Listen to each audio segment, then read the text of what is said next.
Cade Horton does it again. The front runner for the Rookie of the Year for 2025 is showing you that he has the stuff, the moxie to be able to win in this league. And he is a player, a major player that needs to be taken serious for here on out.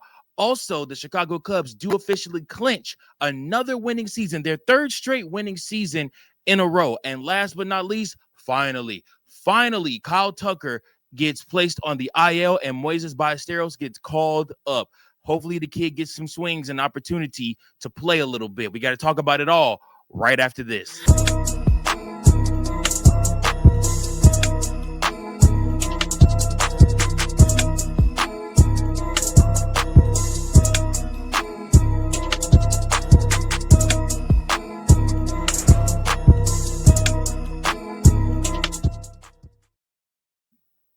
Welcome in, everybody. It's another episode of Chicago Cubs Central. You know my name. You know what I'm here for. My name is Mike Jones, and I'm here to talk Chicago Cubs baseball with you, baby. That's right. And, of course, you already know we're going to go ahead and do it real early, get it out the way. We're going to fly that W. That's right, the Chicago Cubs. Any single time that the Chicago Cubs win a game, we make sure that we fly the W on this network. Listen, I appreciate each and every last one of you for tuning in. The Chicago Cubs win their 82nd game of the season. They are now 82-63. The Atlanta Braves are 65-80 on the season. The Chicago Cubs scored 3 runs on 2 on Matt Shaw. That's right, baby. And of course, Cade Horton showed you that he is a beast, pitching 6 1/3 strong innings of one run,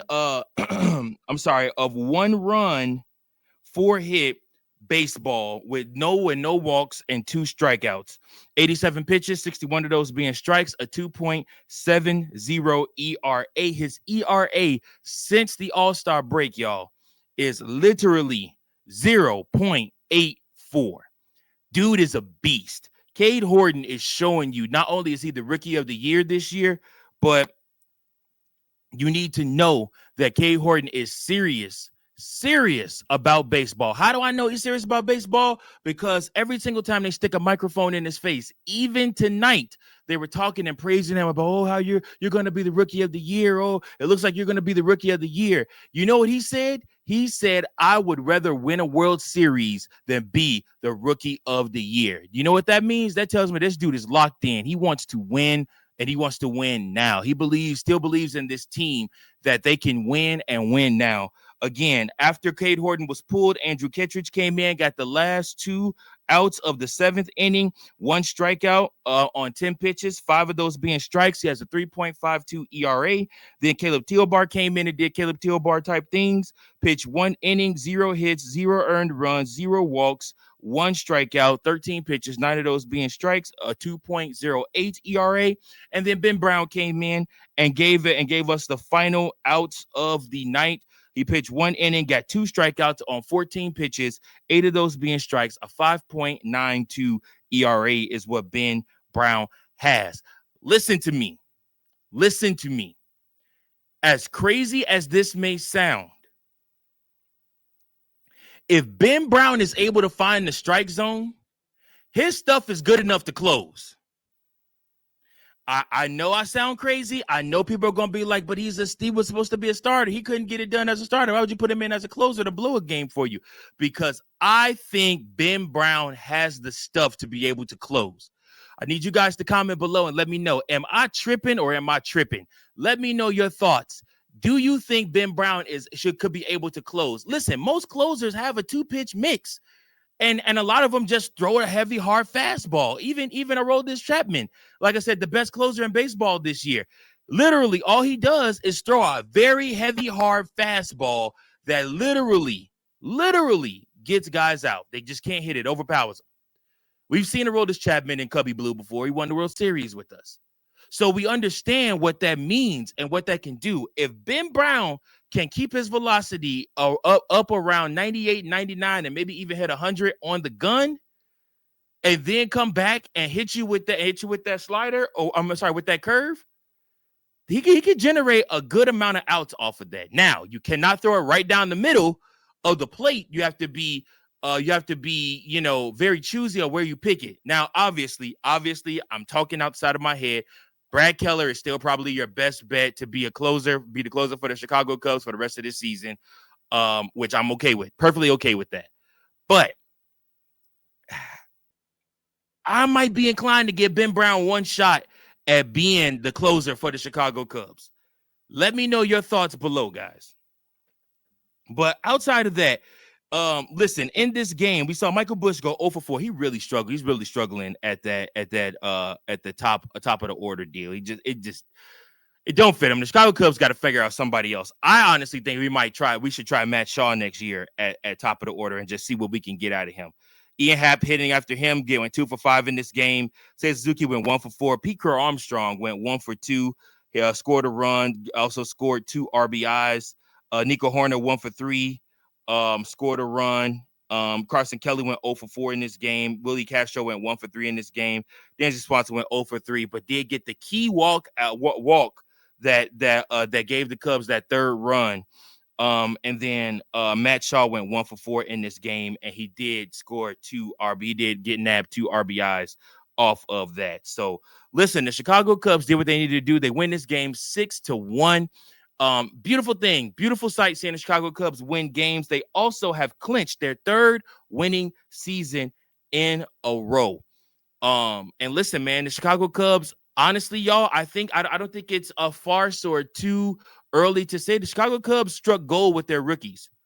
I am very pleasantly pleased with Matt Shaw and with Cade Horton. Both of those guys have shown you that they are players and that they're going to be here and that they're going to contribute to this team. Cade Horton has shown you what he can do at the major league level this season. Matt Shaw has shown you defensively what he can do. And for what it's worth, since the All-Star break, since the second time he got called up, he's really shown you what he could do with the bat too.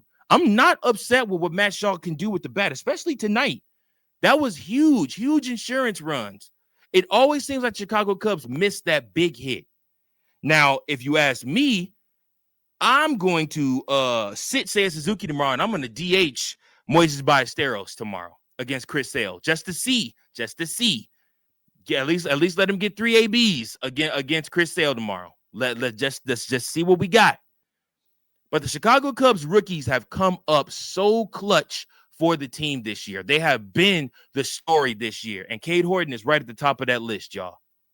Listen, after this, we also have to talk about the Chicago Cubs and their playoff magic number and where they sit and where things sit as of right now. And, of course, we got some interesting news about Kyle Tucker today, too. But first, we have these messages. I have been talking ad nauseum, and I still will continue to talk about the product, the brand that has changed my life and can change yours, too. What's that product? It's Dubby. It's an all-natural energy supplement that you can take on the daily to help you get through those urges, those moments when you want to nap, then when you hit the cliff, or if you had a long night the night before and need to get through another crazy day of the hustle and bustle, the 9 to 5, whatever you got going on, Dubby is your energy drink. That's right. Not to mention, when you buy a container of Dubby, it actually equals out to almost $1 per drink. You can mix it in with whatever you want, whether that be a juice, whether that be a water, whether that be some type of other energy flavored drink, whatever you want, you can mix Dubby with it and it will do the trick for you. Guys, I don't understand what you're waiting on. Dubby takes care of everything for you. All you have to do is go on to the Dubby website and place your order. And at this time, when you do that, all you have to do is put in Cubs Central Pod 2024. That's right, Cubs Central Pod 2024. And you get 10% off on your Dubby order. That's right. Listen, guys, I'm telling you right now, Jitterless Energy. They have all different types of different flavors for you. Dubby has what you need. Be better with Dubby.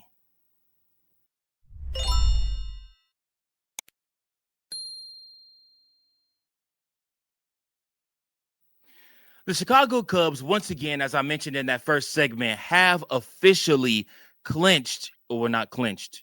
I guess clinched. I guess you can use clinch for this. The Chicago Cubs have clinched their third in a row consecutive winning season. That's right. The Chicago Cubs with the win over the Atlanta Braves. have clinched another a winning season, and we have to look at their playoff magic number to clinch a playoff berth. It is down to 10 games. The Chicago Cubs need to win 10 games, or the San Francisco Giants need to keep losing. Either or help the Chicago Cubs secure that top spot and secure a playoff berth.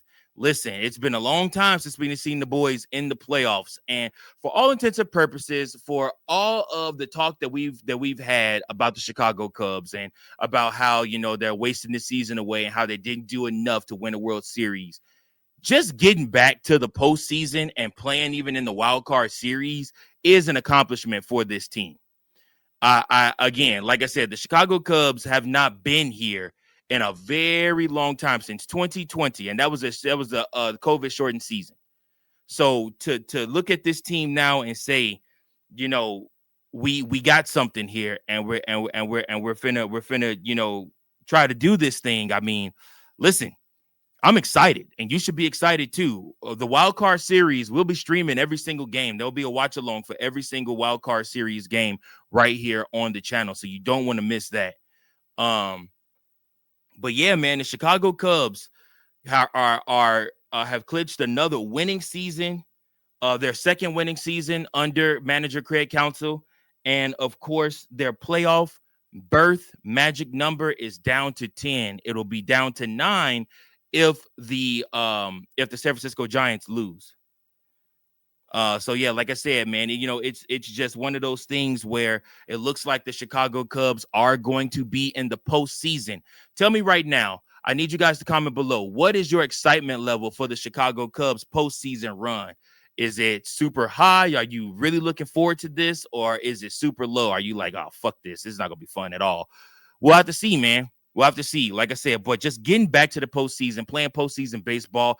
And of course, you know, like I said, being able, I believe they'll be able to host at Wrigley, if I'm not mistaken, because they'll host the second wild card team in the series. So you'll get 2 games at Wrigley, 2 games at Wrigley Field.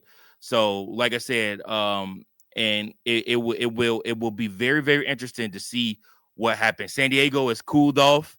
So, I mean, the Chicago Cubs have been playing steady baseball. They've won some, they've lost some. So we'll just have to see what happens. But last but not least, we do not want to go into the postseason without this guy, and that is Kyle Tucker. Kyle Tucker has been put on the injured list, retroactive to September 6th. That will make him eligible to be able to come off that. It's the 10 days, so it'll make him eligible to come off of that sometime next week.